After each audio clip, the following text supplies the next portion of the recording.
Before humans, they walked the earth. But I know they will never teach these in schools or in temples. They will show it in movies and books, so it will be considered fiction.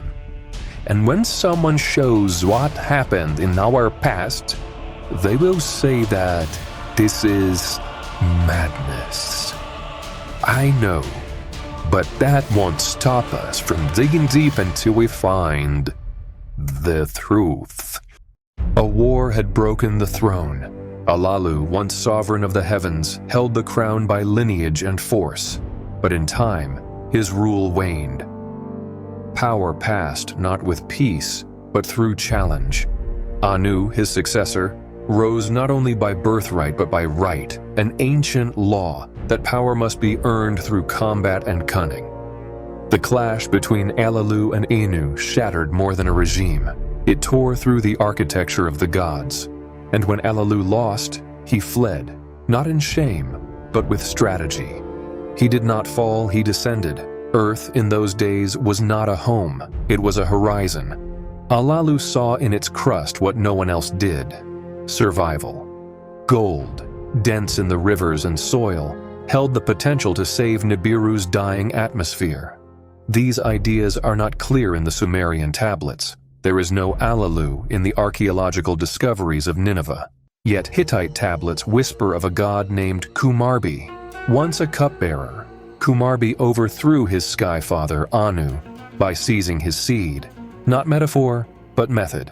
He bit the generative force from the divine, absorbing the right to father future gods. Kumarbi, like Alalu, was no creator. He was a usurper. And what he bore afterward was not peace, but legacy and vengeance. The myths do not differ so much. They echo each other. In Greece, Kronos does the same to Uranos. In Mesopotamia, divine rule descends not by will, but by conflict. The Sky Father is always toppled, always dismembered. The victor always claims the mandate, but never without blood. These are not parables, they are procedures. Sitchin's texts, beginning with the 12th planet, present Nibiru not as fable but as an orbital fact. A distant world whose return every 3,600 years rewrites Earth's history. From floods to regime changes, each cycle bears the fingerprint of its passage. Yet even among believers, debate brews. What if Nibiru isn't a planet at all, but a code, an interface point between domains, a gateway, rather than a globe? However we label it, one fact remains: the Anunnaki descend from the sky, from the heavens. This phrase, repeated from the Sumerian hymns to the Hebrew scriptures, signifies more than altitude. It encodes origin, and origin is where the rupture began. Alalu's descent to Earth marked not only the start of exile, but the redrawing of the cosmos. On Nibiru, he had lost the throne. On Earth, he would claim a frontier. His message, carried in stone and frequency, said one thing: "I am not finished." Anu responded. As the mythic succession unfolds, the echo of the Kumarbi cycle returns. Anu, seeking to reclaim authority, does not wage open war. He sends emissaries, negotiators, and eventually, descendants. Enki, the scientist lord. Enlil, the commander. Earth was no longer Alalu's sanctuary. It became a chessboard.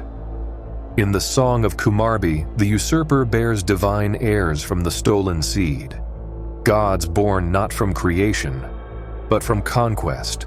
So too, in Sitchin's narrative, Alalu's seed becomes legacy through alliance, breeding, and contest. Earth is not a womb. It is a forge.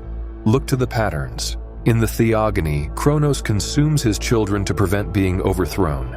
In Babylon, Marduk rises only by neutralizing Tiamat and dividing the heavens. In each case, divine order is not granted. It is seized, suffered, and reconstituted. What do these tales preserve? Perhaps they remember a primordial regime, a court not of fable, but of function. Thrones, roles. Missions. Rank by genetic claim or deed. Kumarbi was once a cupbearer. Alalu too was once subordinate.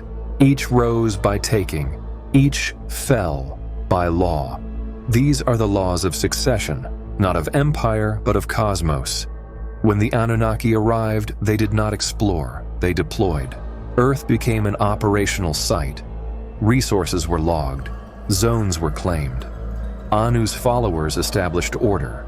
Enki in the south, Enlil in the north. But before the division came the premise. Earth had already been claimed. Alalu had touched down. And from that moment, heaven's war found soil. It is no accident that Sumerian kingship is said to have been lowered from heaven. No accident that Mesopotamian tablets record reigns lasting tens of thousands of years before the flood. This is not chronology, it is protocol. His exile encoded a message. The fight for heaven would not end in the stars. It would migrate. Through gold, through genetics, through governance. The fall of Alalu, then, was not failure, it was transmission. In the Sumerian King List, it is said that the kingship descended from the heavens, and they founded Eridu, where Alulim became king and ruled for a period no human could survive, 28,800 years. And so the myths converge. The castration motif, graphic, yes, but not gratuitous, signals the removal of divine mandate, not just power, but the right to reproduce it. In the Kumarbi Cycle, this theft births a pantheon. In Sitchin's telling, it births a colony. This is why Earth matters. The tale begins not in Eden, but in exile. Not with creation, but with a coup. What happens when a kingdom fractures in the sky? New maps are drawn in the dirt. And below those maps, gold waits. The Anunnaki did not come to nurture, they came to survive. A foreign world shimmered below, blue and gold beneath swirling clouds. To the Anunnaki, Earth was not a mystery, it was a target. They did not come as explorers, they came as heirs to a fractured command, tasked with salvaging their world, Nibiru, and restoring balance to their celestial dynasty. Following the ancient conflict between Alalu and Anu, Earth became more than exile. It became opportunity. The descent was not reckless, it was calculated. Orbital scouts, unmanned probes, divine mathematics encoded in the ME tablets guided their path. Earth's atmosphere was wild, its gravity thick, its magnetic pull unfamiliar. But beneath its crust, gold. Gold, as Sitchin proposed, was not treasure, it was technology. To the Anunnaki, it held properties far beyond adornment. Gold suspended in their upper atmosphere could stabilize it, reflect harmful solar radiation, delay ecological collapse. Earth was chosen for its luster, not of beauty, but of salvation. The mission required an engineer. It required Enki. Where others saw wilderness, Enki saw blueprint. He touched down near what would become the marshlands of southern Mesopotamia. There, surrounded by reeds and rivers, he laid the foundation for the first city, Eridu. In Sumerian, Eridu means home in the faraway. It began as a base of operations, but soon it evolved into the template for every city to come. Structured grids, canals, ziggurats, and sacred precincts. The Abzu, the watery deep, was not only mythic, it was hydraulic engineering. Channels were carved, sediment redirected, aquifers tapped. Enki, the Lord of Water, reshaped the land like a sculptor commanding clay. With him came a cadre of specialists, the Anunnaki, high-ranking beings of noble descent and skill. They brought law, measurement, and sacred architecture.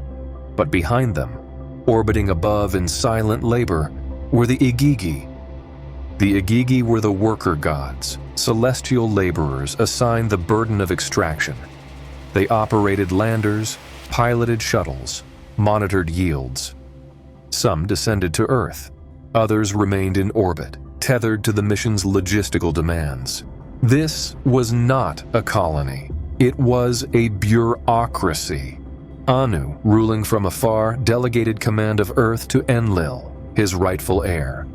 Enlil did not establish cities, he established order. From his base in Nippur, the Ekur, the mountain house, he ruled with precision. Calendars were set, rituals were codified, territory was divided. Enlil claimed Mesopotamia and its command centers. Enki retained the Abzu and the gold-rich regions of Africa. Other Anunnaki received posts over the skies, the seas, and future lands. Every jurisdiction mirrored a heavenly role. Earth was now a divine map. The echoes of this division would ripple into the mythologies of Egypt, Greece, and India.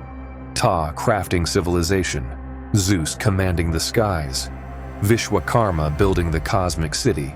Different names, same pattern. But order breeds friction. The Anunnaki hierarchy, once stable in Nibiru, strained under Earth's pressures. The Igigi toiled long hours, dredging ore from rivers, hauling soil under alien suns. There were no Sabbaths, no celebrations, only quotas. Whispers of discontent spread. Why must the Igigi labor while the Anunnaki command? Why must the sons of heaven dig like beasts? Council meetings turned tense. Enlil pushed productivity. Enki, sympathetic to the workers, urged moderation. Their opposing philosophies began to crystallize. Law versus innovation, command versus compassion. Sumerian records later coded these debates into godly squabbles. But beneath the allegory lay administrative disputes. The Ekur issued commands. Eridu pushed back with proposals. And yet the gold flowed. From mines in the African interior, places later linked to tales of underground kingdoms and forbidden zones, came the lifeblood of the mission. Barge routes were etched into rivers. Ore was purified, measured, and prepared for shipment. Dilmun, the staging port, became sacred, a neutral zone between domains. From there, gold was lofted skyward, up to the Igigi ships, and onward toward Nibiru. This was no myth, it was infrastructure. As Earth changed, so did the Anunnaki. Temples emerged, not as places of worship, but as mission hubs. Each structure encoded celestial knowledge, star maps, planetary alignments, engineering data. The ziggurat was not a shrine.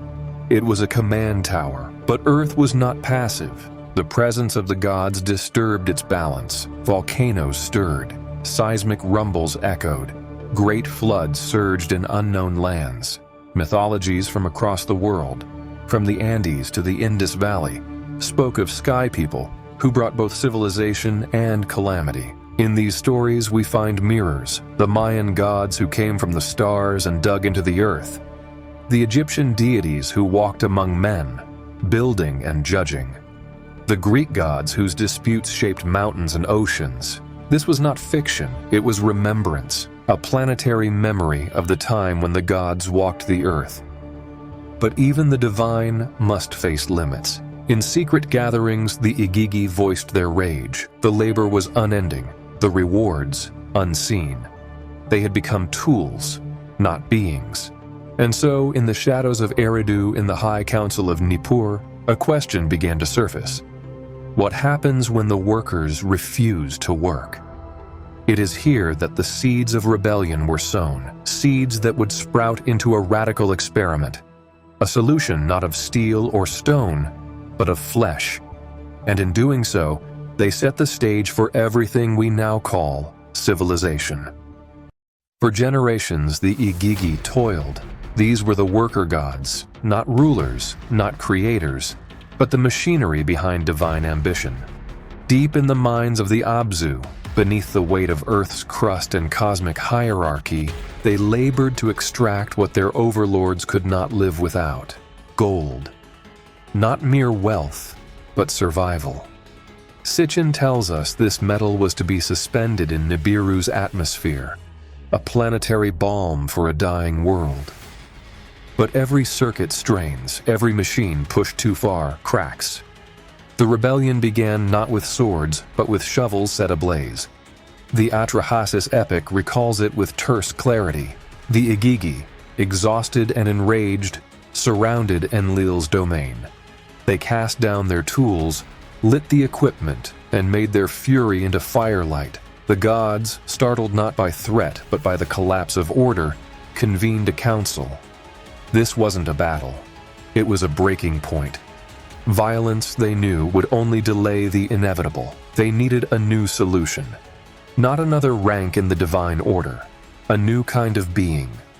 It was Enki who spoke what others feared to imagine. He proposed not negotiation, but innovation. "Let us create a worker," he said, "a being shaped in part from us and in part from the clay of this world." The phrase seems poetic, but clay in these stories means more than mud. It means potential. Enki did not propose sculpting statues. He suggested bioengineering. Ninhursag, also called Ninti, the Lady of Life, the chief among midwife deities, joined him. She had tended wombs before there were humans to fill them. Together, they entered what the Sumerians called the House of Shimti, the house where destinies are decreed, not a temple, a laboratory. There, they began.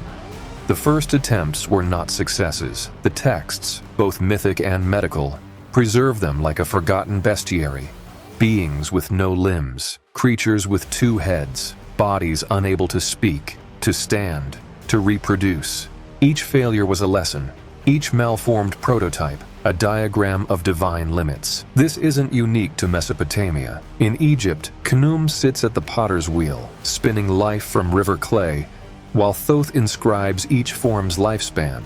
In Greece, Prometheus molds man from dust. Pandora is shaped as the first woman, a crafted vessel bearing divine traits and hidden flaws. In China, Nua crafts humans from yellow earth. In India, Prajapati breathes forms into existence, each one a composite of cosmic principles. All these stories echo the same moment. A creator, a substance, a spark. The spark came as breath. In Genesis, the divine breath animates Adam. In Atrahasis, the clay is mixed with the blood of a slain god. Geshtui, a deity of intelligence. The combination of matter and mind. Consciousness, coded as breath or blood, was seen not just as animation, but initiation. From these trials emerged a form that could work. A being that could mine, endure, and obey. The Lulu, the mixed one. This was humanity. Yet even here the divine minds diverged. Enki, patron of progress, wanted this new species educated, perhaps even elevated. Enlil, lord of law, saw danger. Humans too smart might rise. Too fertile they might swarm. Too long-lived they might forget their place. Limits were installed. Lifespan shortened, fertility controlled, consciousness capped. The gods had built a solution, but also a problem with a future. Were these beings merely laborers or a mirror? Some myths suggest the process didn't end with us, that the phase of hybridization yielded more than men. Before stability, there were aberrations, chimerae. Echoes of these experiments may live in the mythic forms of the Minotaur, the Centaur, the Satyr. In Egypt, gods with falcon heads and jackal faces may reflect more than metaphor. The Book of Isaiah speaks of night monsters and desert beasts with human cries. The Greeks told of gorgons and harpies. The Mayans carved jaguar men. The Indians remembered Rakshasas and Vanaras, half-human tribes with extraordinary traits. Were these not all attempts, versions, echoes? Even after the human prototype was viable, it required guidance. The first humans were taught as much as they were born. They learned tools, words, rituals. Civilization wasn't discovered. It was installed, like software, an operating system delivered by gods who played engineer and instructor. The gifts of knowledge came with rules, forbidden fruits, divine secrets withheld or punished, and even those who shaped us disagreed. Enki gave, Enlil forbade. Enki walked among humans, whispering insights. Enlil remained distant, imposing law. This tension will echo into kingship, flood, and beyond. But here, at the root, in the House of Fate, it shaped everything. Let us return one last time to the clay. Clay as genome, breath as protocol, rib as code. Perhaps a metaphor for mitochondrial DNA, passed only through the maternal line. Eve from Adam's rib, Ninti as the lady of the rib. Not coincidences, but ciphers. Every culture encoded this phase. They buried the science beneath symbols. But the shape remains, divine blood in earth-formed bodies, limits hard-coded. Knowledge dripped, not poured. They buried the science beneath symbols.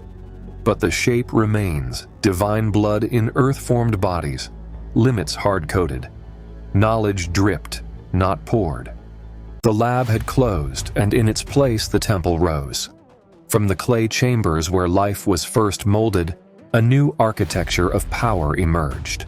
The Anunnaki, no longer just engineers of flesh, turned their focus to the machinery of civilization. What they had birthed in the depths of the earth would now be governed from towers reaching toward the heavens.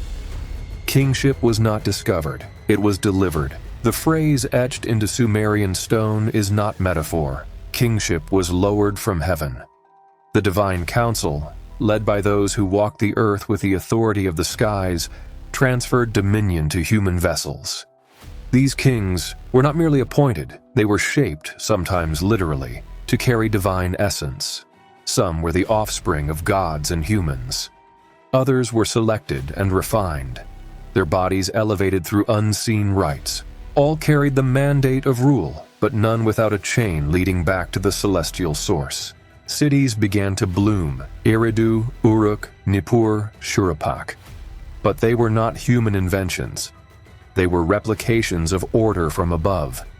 Each brick, each canal, each ziggurat was designed not only for shelter, but for synchronization. The heavens had a pattern, and the cities below mirrored it. The temple was the node, the ziggurat, a stairway, not to ascend to divinity, but to channel its rule downward. Inside these temples were not just altars, there were archives, tablets of power, etched with the MES, the building blocks of civilization. Kingship, law, music, truth, craft.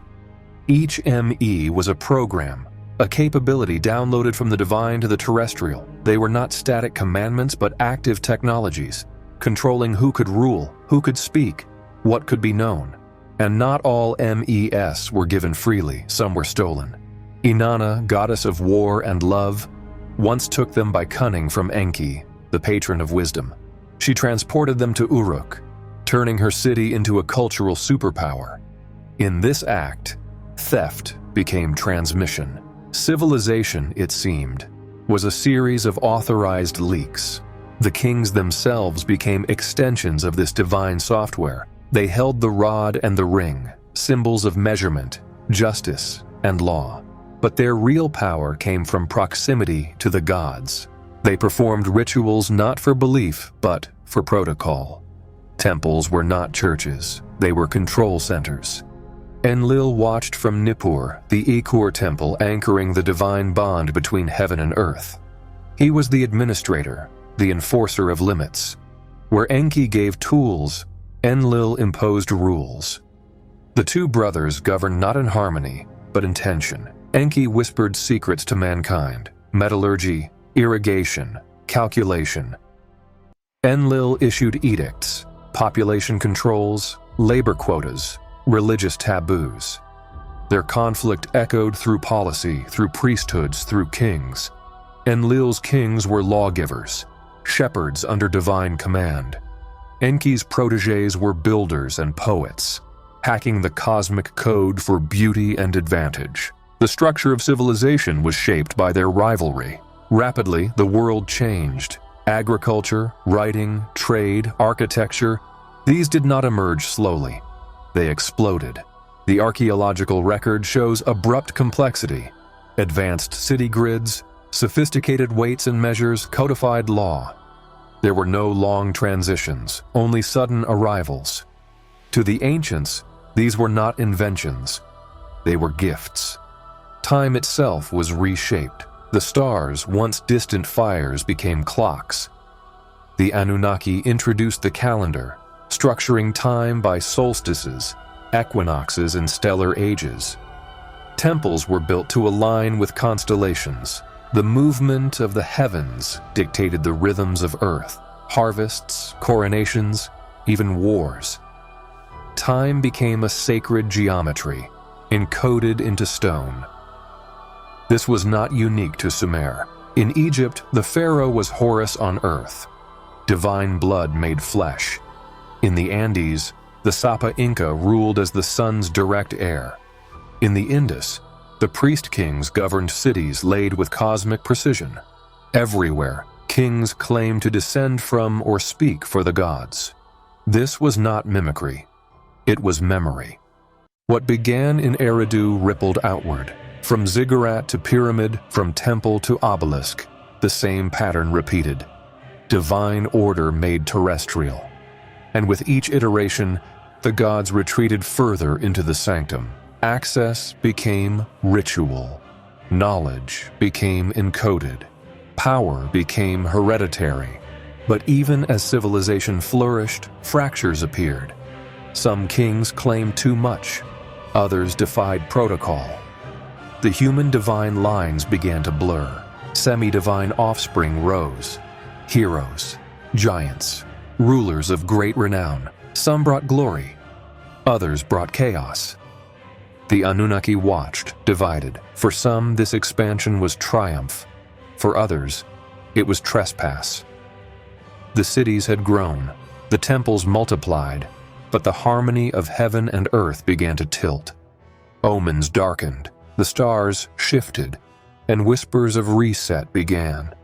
The Age of Kings was not the end, it was the beginning of a countdown. A civilization built by gods was now in human hands, and not all hands were steady. The mandate had descended. The question now was, would it endure? A silence had settled over the cities of men, but it was not peace. It was tension. The calm that precedes a storm not of nature, but of judgment. The world had grown loud. The voices of humans, once engineered to serve, now multiplied without restraint. Their numbers surged across the fertile plains. Their cries echoed through the temples, and their mingling with divine blood threatened the order decreed by the gods. In the divine council, Enlil, lord of command and enforcer of boundaries, watched this unfolding with growing alarm. He saw contamination where others saw union. He heard cacophony where others heard vitality. To Enlil, the human race had broken the contract of design. They were no longer merely workers. They were evolving, uncontained, and dangerous. The decision he made was severe, and in the ancient texts, it is not cloaked in metaphor. The noise of mankind has become too intense for me to endure, he declares in the Atrahasis tablets. The solution? Not plague, not drought, but annihilation by water. The deluge would be his answer. Enlil would architect a flood, not as a natural consequence, but as a divine punishment. The council convened under oaths of silence. No god was to interfere. The fate of humanity had been sealed. A great wave would sweep away their cities, drown their fields, erase the chaos with cleansing force. The flood decree is confirmed in the Eridu Genesis as well, where the gods declare, a decision is made that mankind is to be destroyed. But not all gods agreed. Enki, the craftsman of life, the patron of wisdom, saw the same chaos, but with different eyes. Where Enlil saw threat, Enki saw transition. He did not break his oath outright. Instead, he bent it. From the wall of his chamber, he whispered to the reeds, and Ziusudra, the righteous man, heard. Reed wall, the whisper began. What followed was a message not for the wall, but for the man beyond it. Instructions, measurements, a vessel of survival. The Ark was not a myth. It was a bios capsule, a floating library of life and lineage. Ziusudra Atrahasis Utnapishtim, names that echo across the cultures, all pointing to the same event. A man chosen not because he was divine, but because he listened. The ark was built with pitch and timber, sealed tight, designed not for sailing, but for floating through ruin. It carried seeds, animals, knowledge, and bloodlines. It carried the future. The flood came as promised. The sky opened, the earth groaned. Waters from below surged to meet the deluge from above. Cities drowned in silence. Temples crumbled into currents. The light of civilization was snuffed out in days of shadow. In the Epic of Gilgamesh, Utnapishtim recounts the moment. 6 days and 7 nights the wind blew. The deluge and the storm overwhelmed the land. And then, quiet. The ark found rest atop a mountain. Mount Nisir, some say. Ararat, say others. Always the high places. Always a remnant survives. Ziusudra released birds to test the world's rebirth. A raven did not return. The waters had receded. Upon disembarkation, he offered sacrifice. The scent rose to the gods like incense to memory. Regret stirred among them.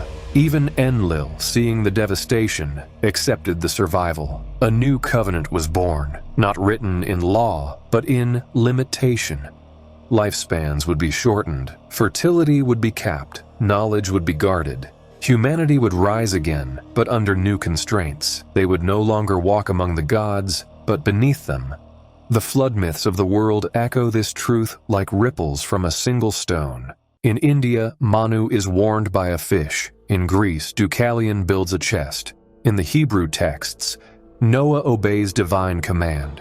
In Mesoamerica, the world ends in water and begins again with maize and memory. The patterns are not coincidence. They are recollection. Modern geology whispers confirmations. Meltwater pulse 1b, sudden sea level rise, buried cities beneath the Black Sea, sediment layers that mark catastrophe. We do not need to prove the flood. The earth remembers.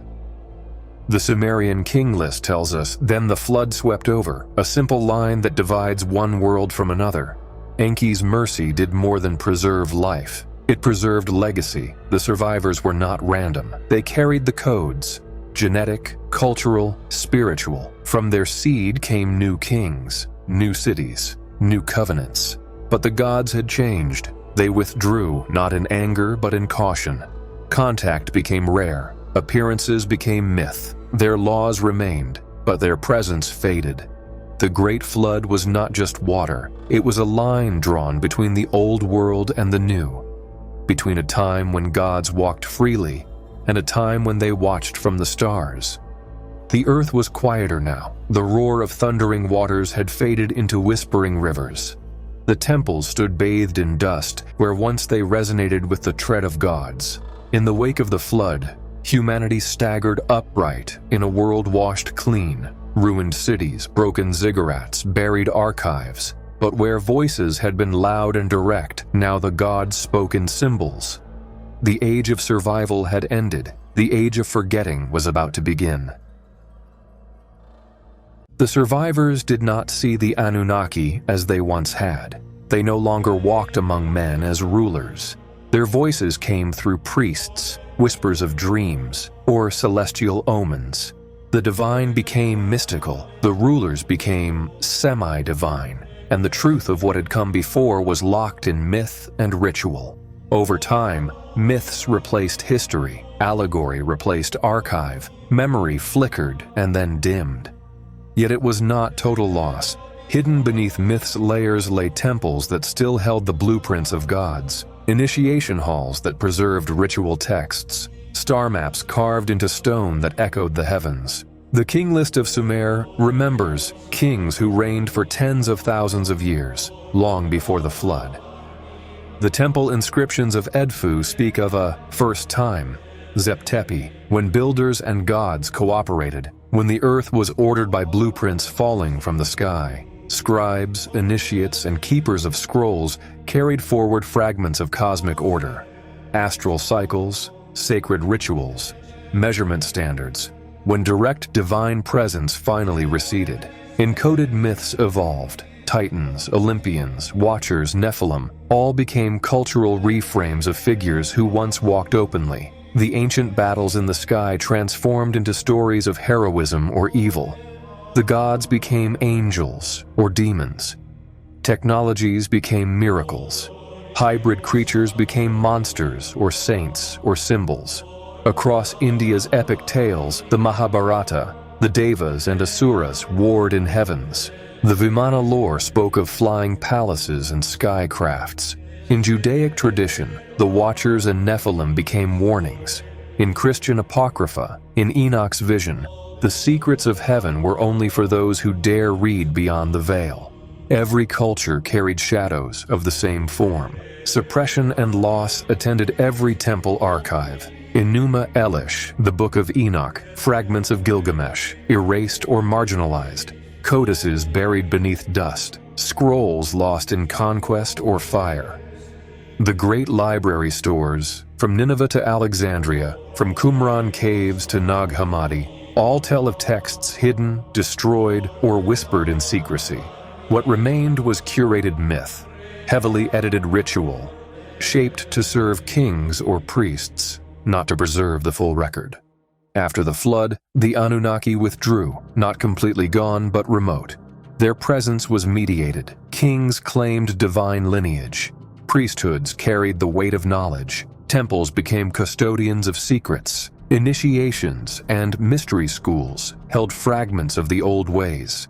The knowledge of measuring time, observing stars, calculating celestial cycles, mapping heavens to earth alignments.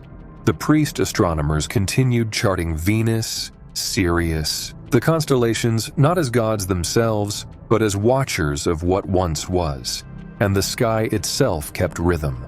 Watchers scanned the heavens for signs, returning comets, transits, conjunctions of planets, ages remembered in cycles, ages of prosperity, ages of chaos, texts that survived whisper of Nibiru's return, of inspection windows when the skies draw near, when gates open.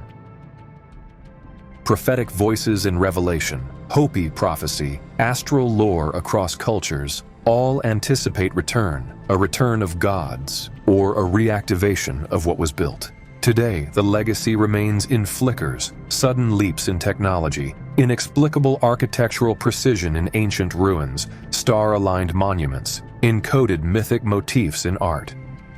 Elite bloodlines still claim descent from divine seed. Secret societies, mystery schools, esoteric orders guard ritual knowledge.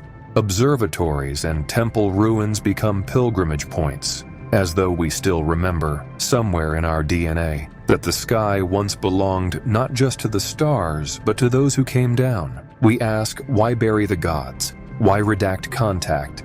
Because power is dangerous when seen. Because knowledge must be controlled when it touches the divine. Because once heaven's maps are held in mortal hands, the mandate shifts. The priests and kings, the hidden order, the temple archives, they became the gatekeepers. Memory was curated. Myths were edited. Authority was consolidated. So now we stand in the shadows of that forgetting. Myths are felt more than understood. We sense that something lies beneath. Rituals still ask for courage. Astronomy still lifts the gaze. Secret books still whisper, the past is not gone. It is hidden, encrypted in stars, sealed in stones, carried in lineage, held in myth. Perhaps the final truth is this: the gods were never fully gone. They simply stepped back. They left clues. They moved the archive indoors. The skies became a vault, memory a lock. And the question lingering in every culture is not whether the gods walked, but why we stopped seeing them. Perhaps myth isn't metaphor. Perhaps it is memory. And perhaps the key to unlock that memory lies not in the ruins we dig, but in the silence we choose to break. Did you enjoy the video? Hit the like button, write a comment, and share it with friends and family who are interested in the content. See you in the next video.